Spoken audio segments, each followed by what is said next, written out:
Today will be a day to remember for the rest of your life. The Pro Football Hall of Fame is excited to present the heart of a Hall of Famer program connected by Extreme Networks. With over 100 Hall of Famers participating, we have reached 47 states and countries all over the world, sharing the message that football is more than a game and can teach Americans important life values like commitment, integrity, courage, respect, and honesty. But you have to make right decisions even when nobody's watching you. Well, respect is not just given out. It's not handed out like a brochure. It's earned. Today, you are presented with an opportunity to meet and learn from one of the greatest football players of all time. But more important than that, the chance to see that their Hall of Fame life wasn't given to them. They didn't roll out the bed great. They put the work in, on the field, in the weight room, in the classroom, in their communities. They made themselves a Hall of Famer on and off the field. Your feet can't take you where your mind's never been. Because you can make it, but it's just gonna take a little hard work and some effort and the drive and determination. And today, you will learn you can do the same thing they did. You don't have to have a gold jacket or a bronze bust to make a difference in the lives of others. It's your decision whether you want to be a successful student, son, daughter, brother, or sister. If attitudes are contagious, is your attitude worth catching? It's integrity as well, because when you decide to pursue something and you don't quit, that says a lot about you. Commitment to excellence. We can all aspire to be the best. Welcome to a once-in-a-lifetime program, the heart of a Hall of Famer program, connected by Extreme Networks. I stand here because of so many incredible people who have stood beside me. Thank you for a dream come true. I'm humbled and honored to wear this gold jacket. Congratulations to the class of 2020. It was a little bit of a wait. Hey, we're up in this thing now, right? We're here. I also want to congratulate the class of 2021. And to everyone here on stage today, it is an honor and a pleasure to be here with each and every one of you. What a squad. Come on, man. What a squad we got up here. And finally, thank you, Broncos country. I love you all. God bless. All right, with that, I'd like to welcome everybody to another edition of the Pro Football Hall of Fame's Heart of a Hall of Famer series, connected by Extreme Networks. Today with our special guest, Hall of Famer, Mr. Steve Atwater. First of all, we're coming to you live here from Overland High School in Aurora, Colorado. So we're not at the Pro Football Hall of Fame. We got some other folks who are here today, and you'll see that in a little bit, but we're happy to be here in front of some an awesome group of students and staff here today. My name is Jake Ray, and I'm the Youth and Education Manager at the Pro Football Hall of Fame in Canton, Ohio, where it's our mission to honor the greatest of the game, to preserve its history, to promote its values, and to celebrate excellence together. And those values we promote are those of commitment, integrity, courage, respect, and honesty, all of which made this guy right here a Hall of Famer, got him that gold jacket, but also made him a great man, a great individual, a great member of his community, now a great employee of the team that he spent so much time with. I'm excited today to see how these values impacted your career, both on and off the field, and just how many times they pop up, because you'll be surprised how many times we actually hear a little bit about those values.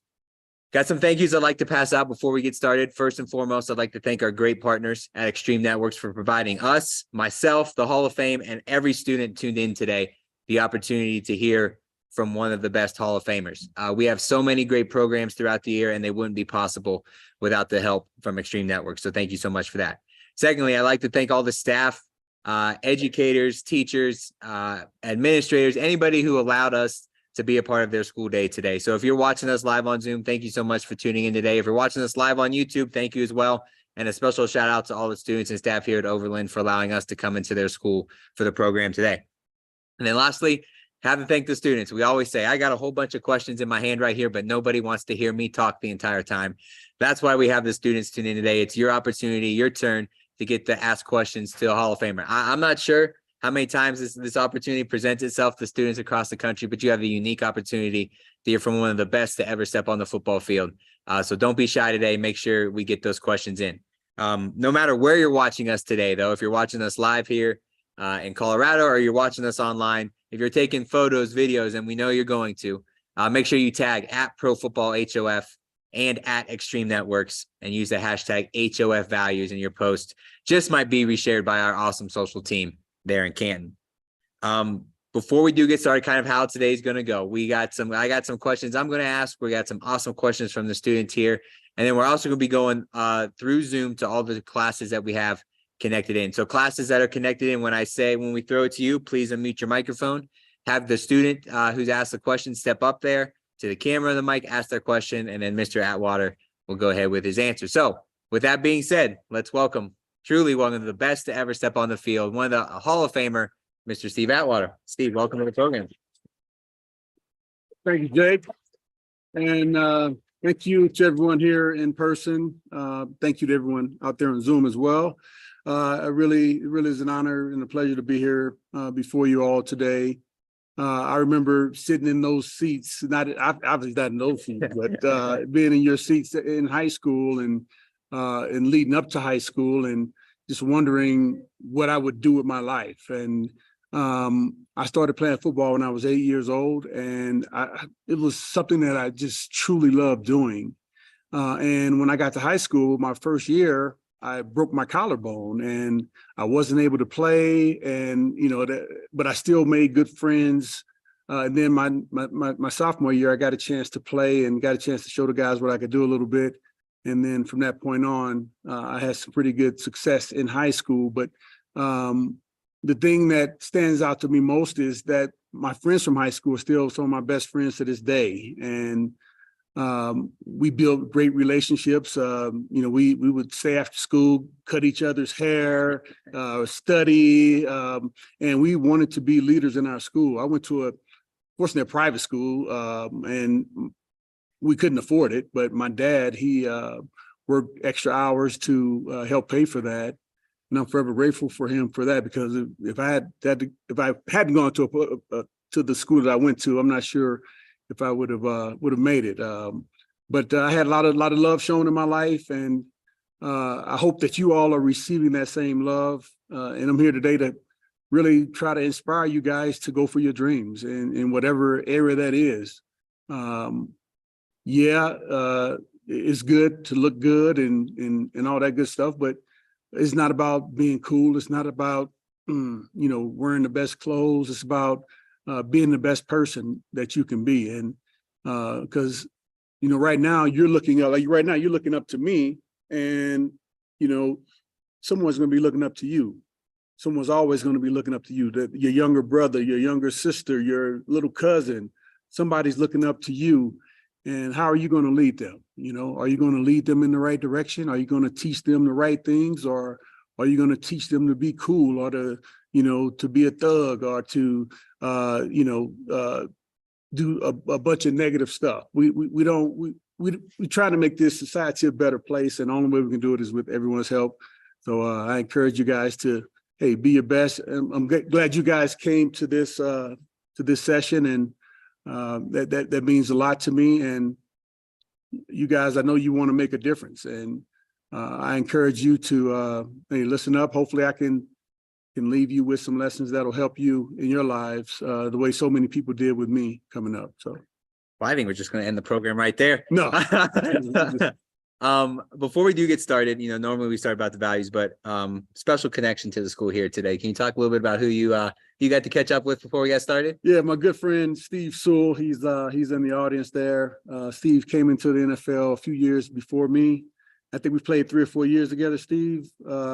And we lived in the same neighborhood many years ago. And he's just a great guy. I know he's been a great resource for all you all for so many years. And great family guy. So I appreciate you being here, Steve. Thank you for the influence you had on my life. I want to give a special shout out to my wife too. Thank you. Also want to give a shout out to my lovely wife, Letha. We've been married for 33 years. We met in college. we have 4 beautiful children, and you know, one of the values of a Hall of Famer is commitment. And coming up in my family, it wasn't a lot of that. Although my dad was in my life, he wasn't in the house. He spent time with me, but not in the traditional sense. And my wife and I saw that. We both experienced some of that, and we wanted things to be differently. So we want to be different. So once we got together, we made a pact. We're gonna make it last forever. And I'm very proud that we've been together for so long. And both of us, we have our days, because how relationships are. Sometimes they're good. Sometimes sometimes you gotta talk things out. So I encourage you all, hey, when you get in relationships, hey, have some patience. You're kind of young right now, but when that time comes, have patience and be committed to it. Because that's one of the things that was huge for me. So, you talk about commitment, obviously one of the values that we have at the Hall of Fame. But in both those examples, as silly as it might sound, teamwork and being a team is super important, whether it's with on a football team or in your family. So can you talk a little bit about how important that idea of teamwork and being a team was for you, not only in your career in the NFL, but growing up, and how it helped you become the player that you were? Yeah, well, I like being around people. I always loved being around people. I had some of my best friends from Little League ball, and then when I went to high school, like I told you, like those are guys are still to this day some of my best friends, and it was all because of being on a team and sacrificing for each other. I remember like the high school that I went to. I told you it was a private high school. I couldn't really afford to go there, but my dad worked a lot of overtime to make it happen. But my friends, they were, most of them, some of the other guys were like me too, but some of my friends, they had good means, and they had cars. And I remember times where I used to catch the bus to school, and they would be so kind as to take me home. They would give me rides home. We were that close to where they even spent the night over my house, and my house wasn't necessarily a nice house to, I wasn't necessarily proud of it, but that helped us form our friendships. But teamwork is I think it's vital. And many people who don't get a chance to experience that by not playing sports or doing other activities where teamwork is involved, I think that they're missing out big time. And I know all of you are athletes and been on some sort of team.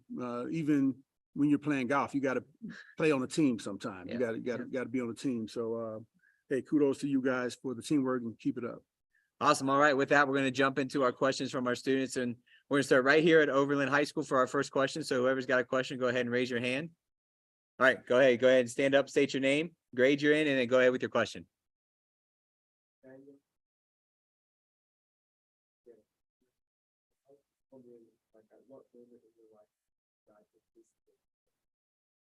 So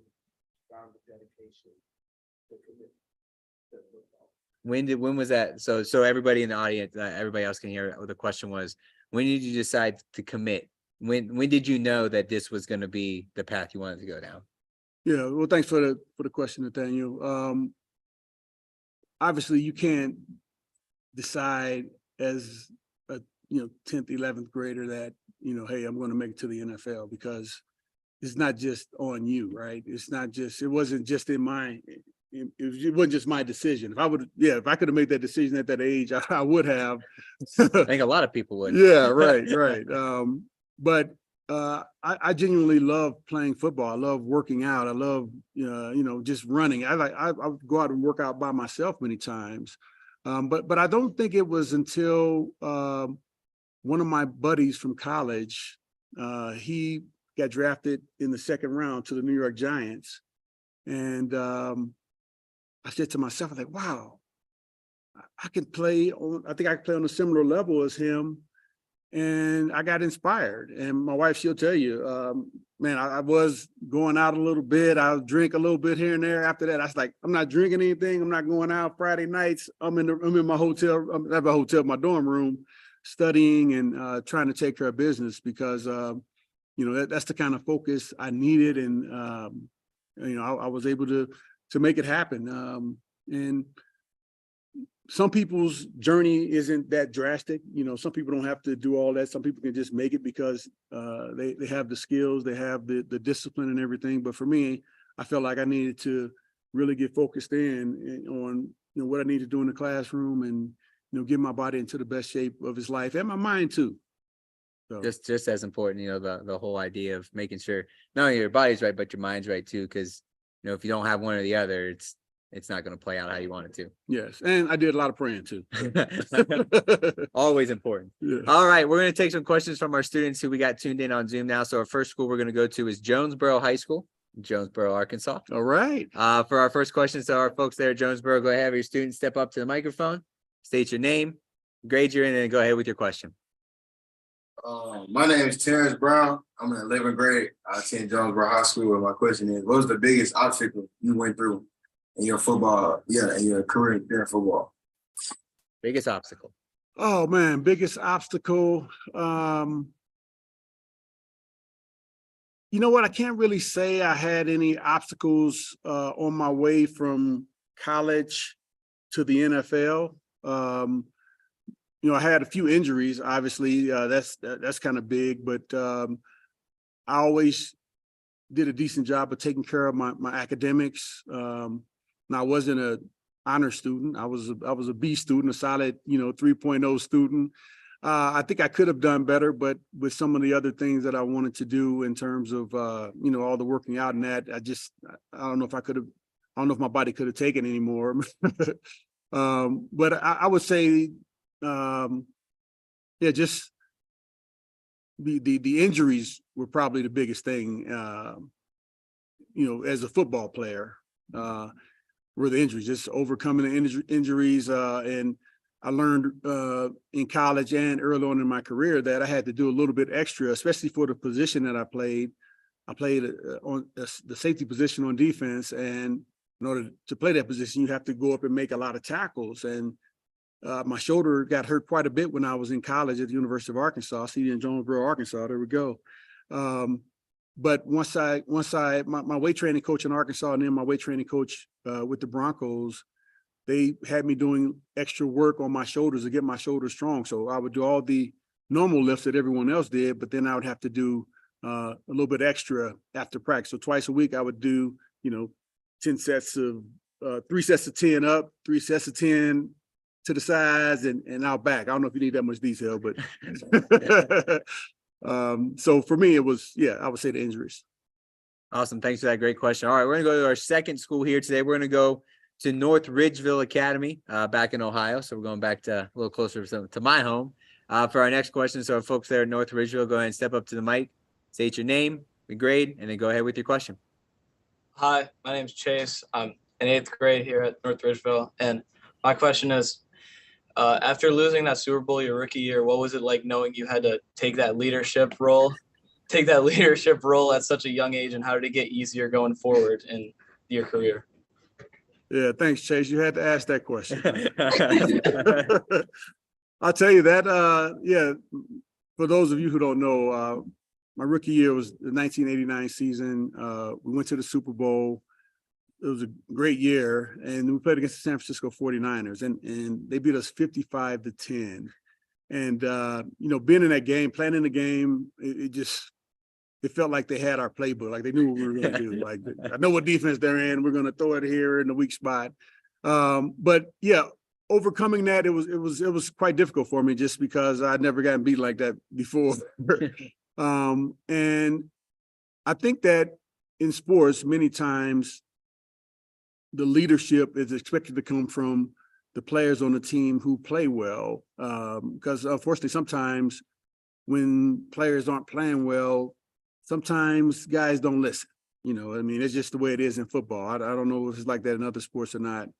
And over the years, I've been the leader, one of the leaders on my team in college at Arkansas. And I just felt the need to just speak up when I felt something wasn't right or someone wasn't necessarily giving all the effort. And at the same time, I tried to make sure that I gave great effort all of the time. And mind you, I wasn't yelling at people because these guys, a lot of them bigger than I am. And so I had to approach them with respect. And that's another one of the values of the Hall of Fame is respect. And I think many times when you approach people with respect, even if it's something that, hey, you may be a little bit afraid to approach people, but if you approach them with respect, many times they'll listen and at least consider. Not everybody's going to listen to you, but at least you have an opportunity to do that. So I just felt like I was in a position to where I could do that a little bit more, and people responded positively to it, and and I was open to it as well. We had many leaders on our team, and I wasn't the only guy. I also listened to other guys on our team who, if I needed to be corrected or on something. So it was a mutually beneficial and respectful situation. So just to balance everything out, we talked about that Super Bowl. Let's talk about the back-to-back wins. How, obviously, we've done this program with Andre Reed a few times. And obviously, for those you don't know, Buffalo Bills, 4 straight Super Bowls, 4 straight Super Bowl losses, which at the end of the day, you don't want that. But he said he learned so much more from those losses than he would have done if they would have won. So from the sounds of that, it sounds like you were able to take away so much from that first loss. How did you use those skills, transfer those skills into back-to-back Super Bowl wins? Yeah, well, I mean, it was a long time before we got back again to where we were able to get to those victories. Again, that was my rookie year in 1989, and we didn't get back to the Super Bowl again until what was that, the 1997 season. So that was a long period of time, and I was just fortunate to really be with the team still for the first one, and then to still be there for that one in 97. But I would say really more than anything, just understanding the importance of being in the moment, because, I thought my rookie year, like, man, we'd be in the Super Bowl every year. And we had a long period of time where we didn't get there. Mm-hmm. And so I think for me, and I tried to get that point across, and we had several guys on the team. Mark Schlereth, he had won a Super Bowl with the Washington Redskins, and he passed his Super Bowl ring around the room. We're like, oh man, we got to get this. But I think that, just knowing the how intense we got to be focused in on this moment. We can't look past it. We can't look at anything else but this moment. And I think we were able to be fully present in that moment and come together as a team and do something special. Paid off in the end. Paid off, definitely paid off. You talked about respect, you mentioned one of our Hall of Fame values, and I think it's so cool because obviously there's a respect in the locker room, so many different backgrounds, but you're all coming together, one team, one goal, to make it to the Super Bowl. Yeah. But you end your career, you make it to the Hall of Fame, and now you have a brand new team, and this is his team full of the best of the best. Yeah. So, you're in the room. For those of you who don't know, every August during Enshrinement Week, there's a luncheon that only Hall of Famers get to go to. None of our staff's in there, nobody. It's only for Hall of Famers. And it's so cool because there's the best of the best all in one room at one time. What's that level of respect like between the Hall of Famers? Walking in there, seeing guys that you idolized growing up, and now we're at a point to where, some of the guys who are becoming Hall of Famers now looked up to you. Yeah. How is that relationship, and what is that level of respect like? Oh man, I tell you, it's incredible. And when I was growing up, I was a Pittsburgh Steelers fan, and once I got drafted to the Broncos, though, I'm orange and blue all the way. But getting the opportunity to meet some of the guys who I love watching growing up, Franco Harris, rest in peace. He recently passed away, unfortunately. And Donnie Shell and, all those guys from that team, Lynn Swan, to be able to have a conversation with them, not just talk about some off the wall stuff, but a serious conversation with them. It's really special. And, I think all of us feel like, hey, we're honored to be in that room. Mm-hmm. So yeah, I'm blessed and honored. And, I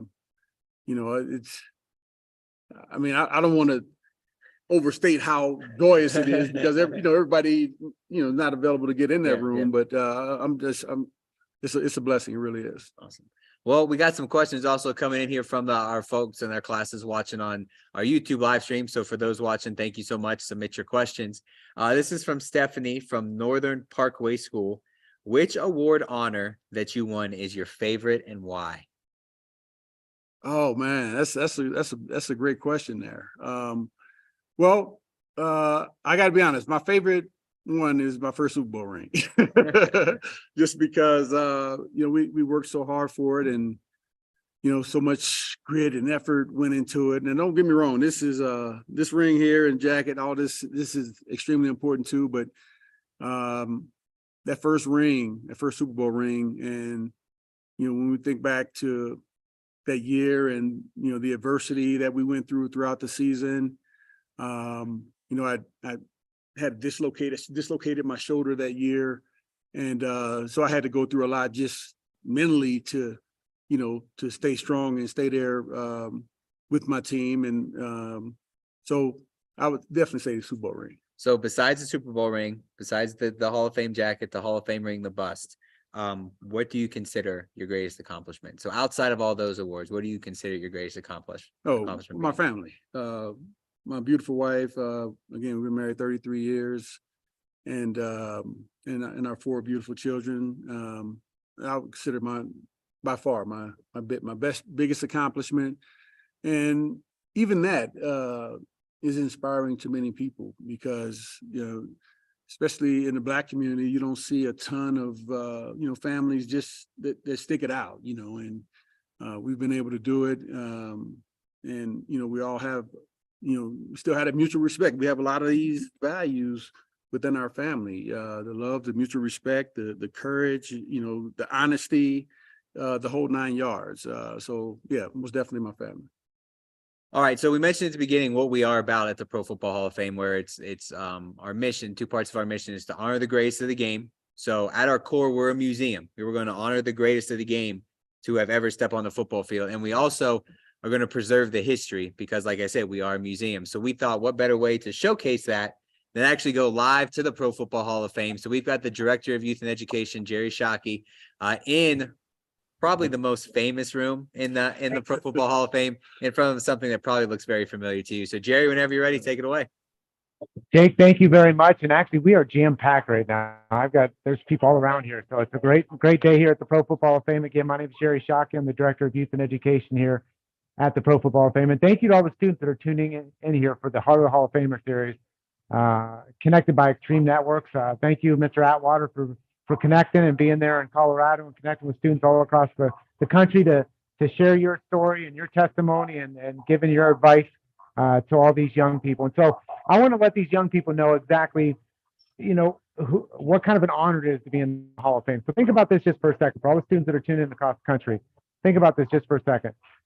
Since the game had started being played at all levels, there have been roughly around 300 million that have played the game at all levels. There have been about 5 million that have played it collegiately. There have been about 27,000 that have been paid to play, coach, or officiate the game of professional football. And there are only 371 members of the Pro Football Hall of Fame. And one of those is the gentleman that you see right here, Steve Atwater, who you guys are joined by here today. And so, Mr. Atwater, I just got one question for you. Is that, you were asked about, did you ever think you could make it in the NFL? Let me take that a step further. Was there ever a moment in your career that you thought, man, I've got a shot at possibly making it into the Pro Football Hall of Fame? Oh yeah, most definitely. After we won our second Super Bowl, I felt like it was possible. And I saw all the great players who had gone in before me. Now, obviously, I didn't know it was going to happen for certain, especially after the year started passing by. It's like, oh man, it may not happen. And if it wouldn't have happened, I still would have been okay with that, because I had a great career. I had the thing that I take most from my career is the relationships. I have so many wonderful friends. I have coaches that I still keep in contact with. All areas of the team, throughout the team, I have great relationships with. So if I hadn't gotten in, I still would have been fulfilled on the inside. But it's really the cherry on top to be inducted into such a unique group, the Pro Football Hall of Fame. And I'm definitely honored, and I'm hoping that I'll represent it well. Well, I can tell you represented it very well today. So thank you very much for your time today, Mr. Atwater. Students, great questions so far. Keep it going. Jake, I'll send it back to you. Awesome. Thanks, Jerry. Got another question from our YouTube. This is from Brianna from the same school, Northern Parkway. I think this is a very, very great question. Which jersey is your favorite to have worn? So you've got the old school white, orange jerseys. You got the newer school, navy and orange. You got the old logo, new logo. We even throw it back to Arkansas. Favorite jersey? Come on, the one we won our first Super Bowl in. That's everything from that year is my favorite. So it's the navy blue with the new logo. Iconic, Yeah. iconic. I know it as the John Elway jersey. That was the way. Right. This was for John. That's the way you know which one it was. So, in the same breath, another question they got there is why 27? Was there any significance behind 27? A lot of players, they're just, here's your jersey and that's your number. Was there any significance behind 27? No, unfortunately there wasn't. When I got to University of Arkansas, I redshirted my first year and I had like a number 13. I'm like, 13 is not going to be for me. And I had the opportunity to select my number, and 27 kind of stood out. And I didn't really know any other great players that, I wasn't really thinking about that, to be honest with you. I just, hey, let me get a jersey that looks halfway decent. So you get into the league, you're drafted. You become a member of the Broncos. What was your welcome to the NFL moment? Was there a moment in training camp where you're like, all right, this is a different speed? Or when you stood your first game you played in and maybe a fellow Hall of Famer lined up across from you? What was that holy crap, I've made it moment? Yeah, everybody has those moments. Well, I used to, I tried to collide into people full speed. And I remember running into a guy. This was during the regular season. I'm running down and he's just about to go out of bounds. And I tried to just hit him with everything I had. And he lowered his shoulder and I just went flying back like, whoa. And, I think he probably knocked me back 7 or 8 yards. But I was like, whoa, this is a real thing here. So, I think that was it. You realize it's a little bit different speed than 100%. Coming from Arkansas. All right, we got some other schools, awesome schools connected today. So we're going to throw it out to our another school here, to St. James School, for our next question. So folks there at St. James, go ahead and step up to the microphone, state your name, the grade you're in, and then go ahead with your question. I'm Dylan Del Rosario, and I'm from 7th grade. Who did you look up to growing up that had some of the Hall of Fame values? So who was a player, family member? Who did you look up to that reflected some of those values we talked about? Ronnie Lott. It's simple. He was number 42 for the San Francisco 49ers. And, one of the nicest guys I've ever met. I remember watching him play and I was like, man, I want to be like him. Because when I watched the games, you would see when he would run into the picture to make a hit. And I was like, whoa, when it happened, I'd get up out of my seat. And it was so exciting, and I wanted to emulate that. And as a matter of fact, I talked to Ronnie a few days ago, and I reminded him about that. I was like, man, I just love the way you did that. And so he's a great guy. So Ronnie Lott. We've talked a little bit today about the values, commitment, integrity, courage, respect, and honesty. How did those values not only help you become a better football player, a Hall of Famer, but how did they help you in your life off the field as a player, specifically when you were in the NFL? Yeah, well, I think everyone experiences some adversity throughout their lives. And even everybody on social media who it looks like everything is going great, life is wonderful, I don't have any problems. Guess what? They turn that camera off, they have the same issues that we all do. And I would say all of these values helped me to make it throughout my NFL career and especially afterwards, because when you get done playing football, I played football since I was 8 years old. I only missed 1 year of football when I was 8 years old until I retired. And to not have to go to practice, to not have to work out, to not have to go to meetings, I had to learn a different structure, a different level of organization in that. And it was difficult. It was difficult for me to do. But fortunately, you keep working on it, things get better. So yeah, I think all of them have helped me out tremendously. If I had to pick one, I would probably say, I had to say the courage, but sometimes you just got to do it. You got to bite the bullet and do it. And, courage doesn't mean do something crazy. It means do something that you feel is going to help get you to the next level. So, you mentioned adversity. When adversity did strike, whether it was an injury or a bad play, or, you just were off a game, where did you go to regain that confidence to come back stronger and better than ever? Well, first did a lot of praying, and then really tried to see how I could get better. Especially with injuries and that. Hey, a lot of that's in the Lord's hands, and then you got to put the work in. You got to, we had the ice and stem and all the stuff that our trainers needed us to do. But sometimes there are situations that are even more daunting than that. Like, a person passed away in your family, or you're having a disagreement with a family member, and just mentally you just have to deal with it. And just, again, having that resilience, being able to be open and talk to, people that you trust about it, and having good people in your life that are going to give you, good advice is paramount as well. Got another question in coming from our YouTube audience. Everybody out there watching, thank you so much. This is from Abby at Tri-Village Schools. Now, we talked about life off the field. They want to know, what qualities do you think it takes to be a Hall of Fame athlete? Oh man, that's a good question. It depends on the position, I think, because there are, you got some of those big, huge guys that, that they couldn't play running back. They couldn't do some of the things that some of the smaller guys do. So, but I would say you gotta have heart. You gotta have passion. You gotta have courage. And this they keep popping up right off the list. You got to have courage.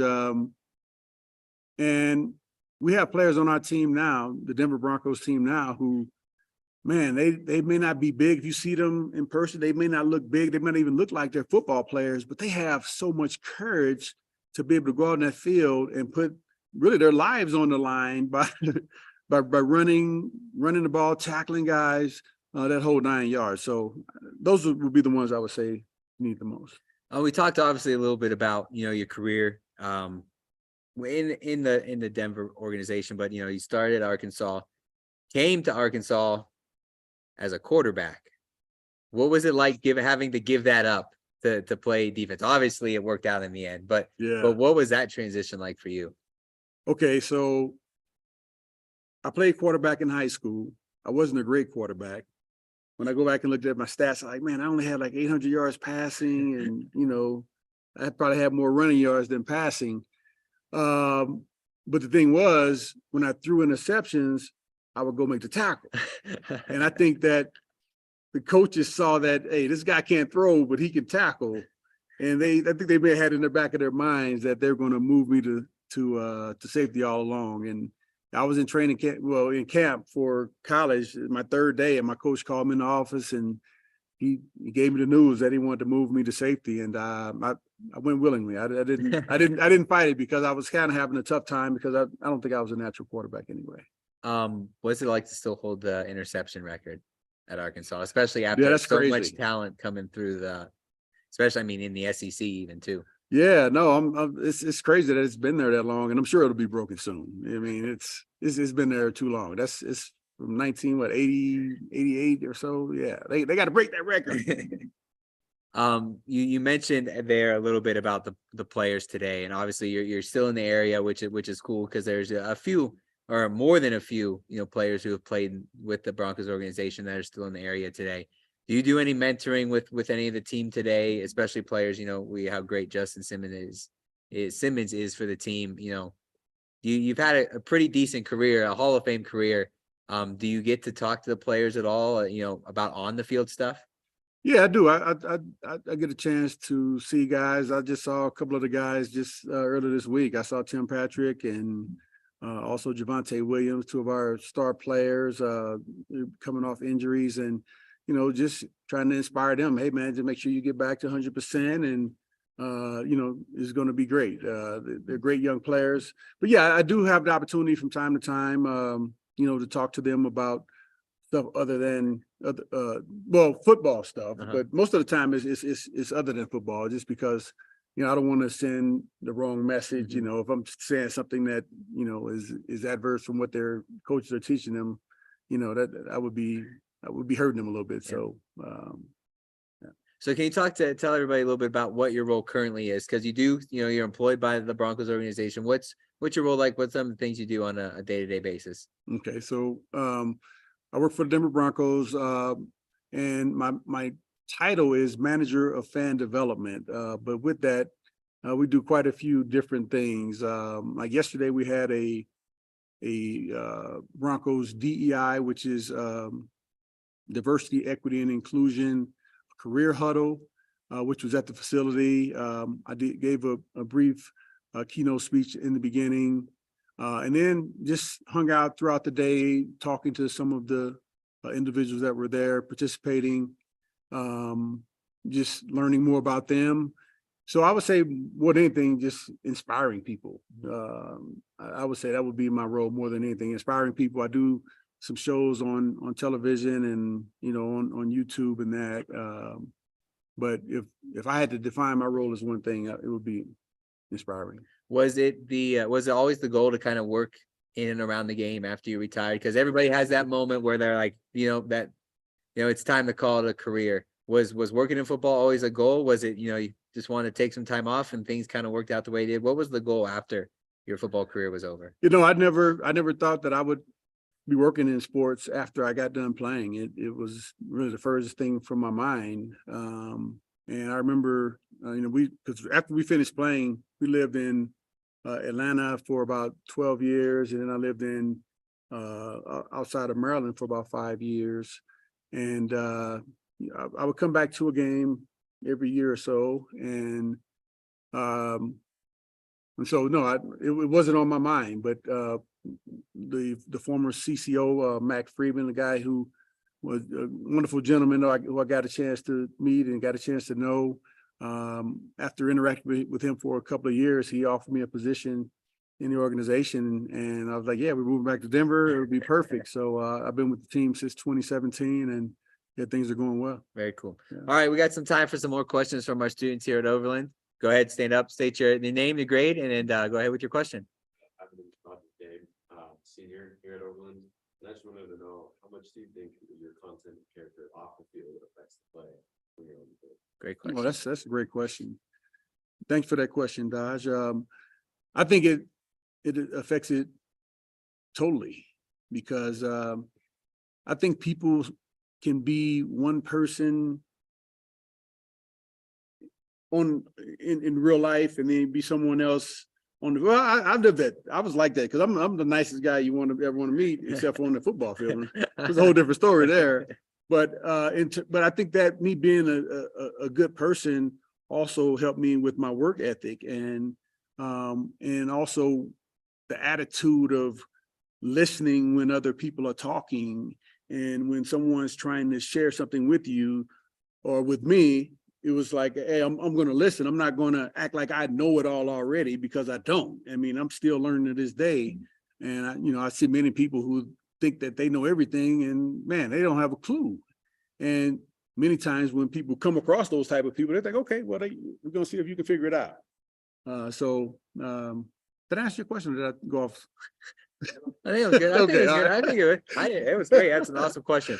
Anybody else who got a question? Go ahead and stand up, state your name. Great, and then go ahead with your question.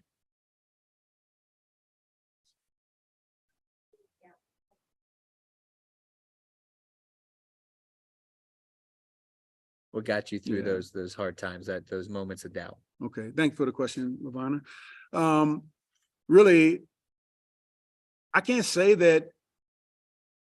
Or you must be talking. Hopefully, you're talking about when I was in the NFL, because before I went to the NFL, I didn't know I was going to the NFL.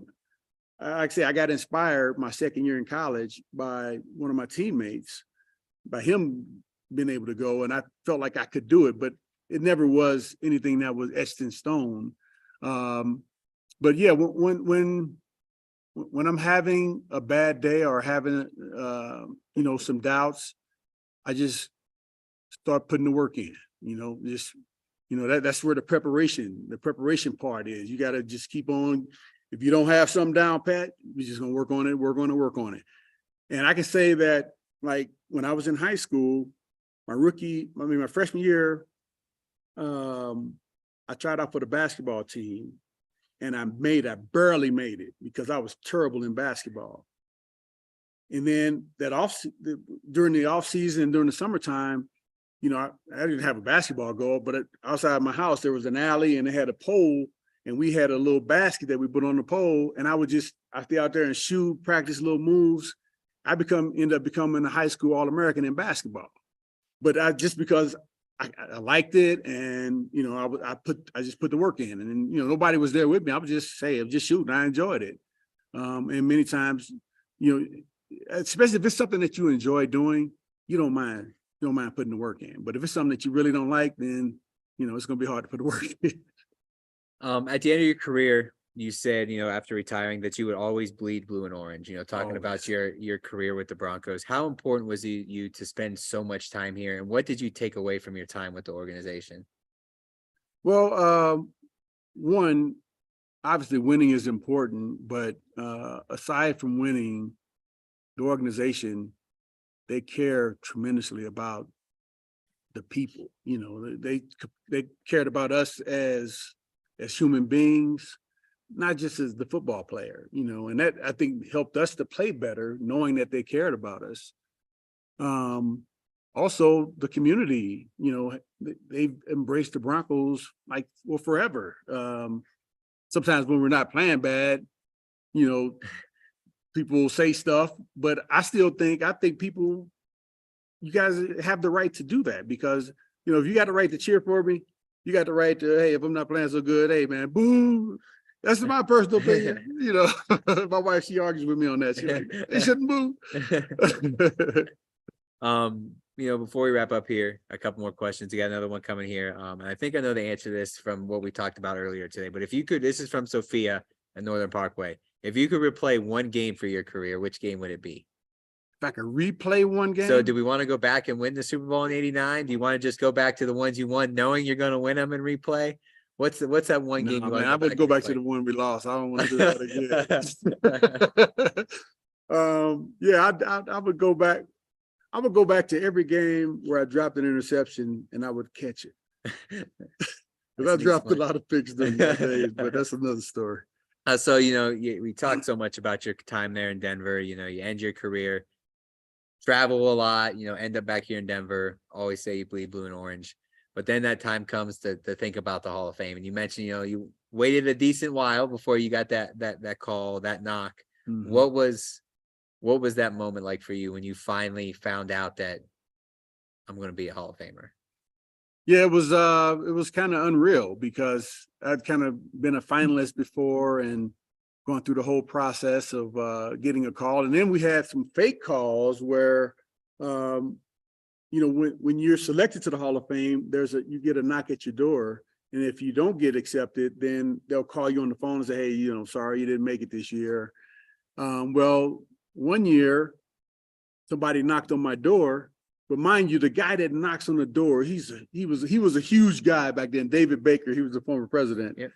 And but the knock was so light, it was like, I'm like, wait a minute, that doesn't sound like David Baker. And I went to the door and looked out the peephole, and it was a maid. I'm like, don't knock right now. Like the next hour or so, don't come back. And she said, oh, I'm sorry.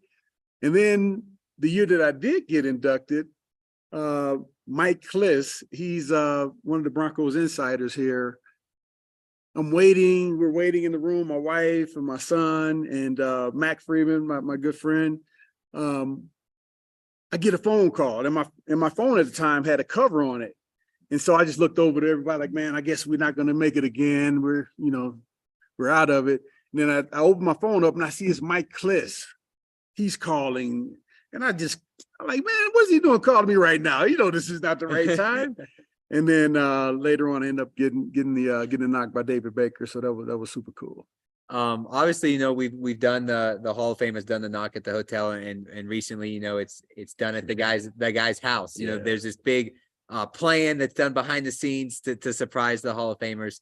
And seeing some of those videos over the past couple of years, how special is that? If you could be in their shoes, to be totally surprised, and like Joe Klecko this year got the knock from Joe Namath, and they thought it was the Uber Eats guy bringing them lunch. Right. What is seeing those videos? How special is it to go through a moment like that? Yeah, I mean, I teared up watching those videos. I can just imagine just how special that is for them to have someone that had something to do with their career, announce, let them know, and give them the great news, and be able to share that special moment together.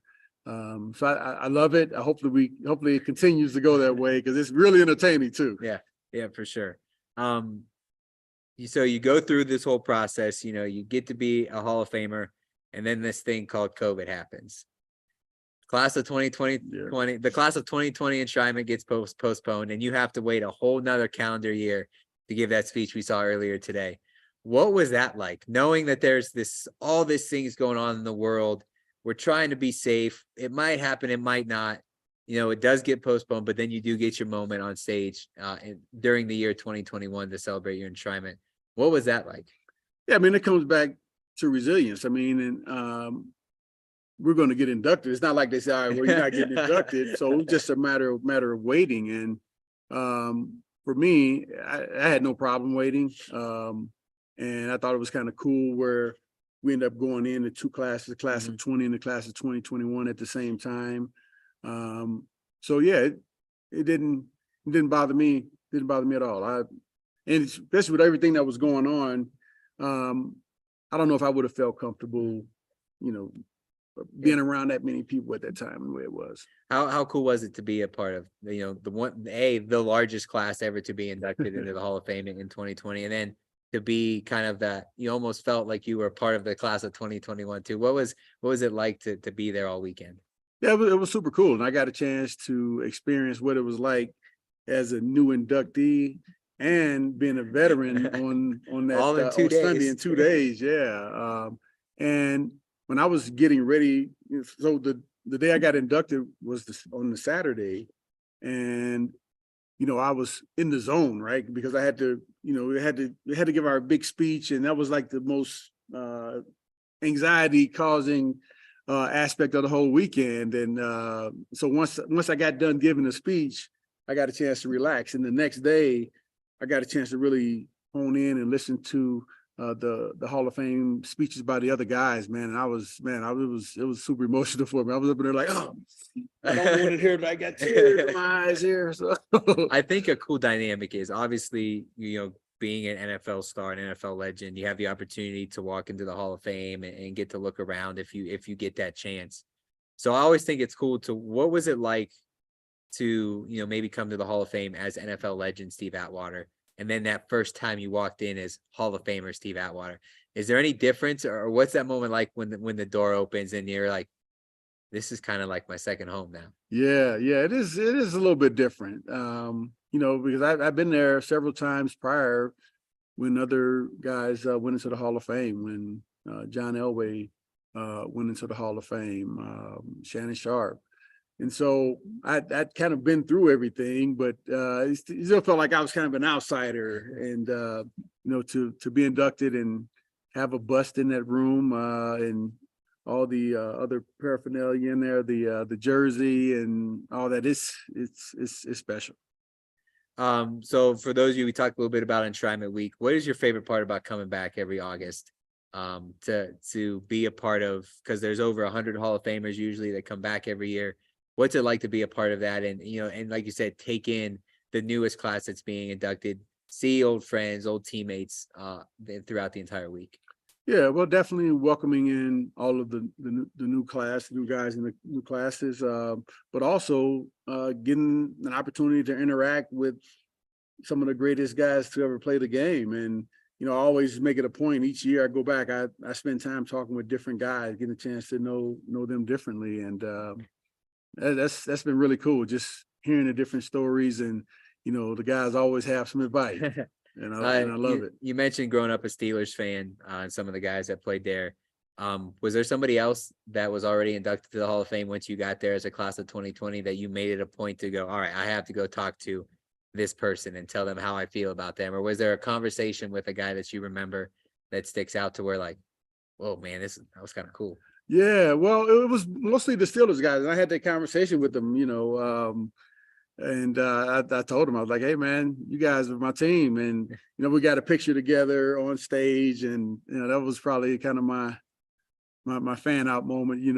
I was like, hey, man, I'm in heaven here. So for everybody watching today, you have your favorite athletes, your favorite people you see on TV, and if you see them in person, you're going to have that reaction. Yeah, I got to do it. It doesn't change if you're a Hall of Famer. That's right, that changed. I got one question we want to wrap up here with today, but before I do that, I just want to thank you so much for being a part of the program today, giving time out of your busy schedule to come talk to us, the Hall of Fame, and all the students today. I also want to thank all the students and staff here at Overland for opening their doors and welcoming us in. But the last question we have here today is the same question we ask at the end of every program, and I think it's a good way to kind of send everybody out with one message. So we've talked about so many things. The values have continued to pop up throughout this last hour. If there's one thing, one item, one idea you want everybody watching this program today online, watching it 6 months from now online, or sitting right here in this auditorium, what's one thing you want them to take away and remember from today? I would say, when anything, you use your minds. Don't let anyone talk you into something that is wrong. And along with that, be respectful towards one another. You can always win someone's heart with respect. All right, with that, we're going to wrap up this installment of the Pro Football Hall of Fame's Heart of a Hall of Famer series, connected by Extreme Networks, with class of 2020 member Steve Atwater. Steve, thank you so much for being here today. Like I said, the game, I always like to say, the game of football wouldn't be like it is today without your impact. So thank you for everything you've done for the game of football and will continue to do. And thank you for everything you've done for us at the Pro Football Hall of Fame. Well, thank you, and thank everyone out there. And hey, you guys are the future. This is your time. Make it happen. All right, let's give one big last round of applause to our Hall of Famer today.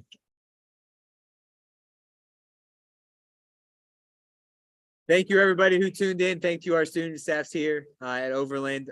We hope to see you next time. Got a couple more programs left this year.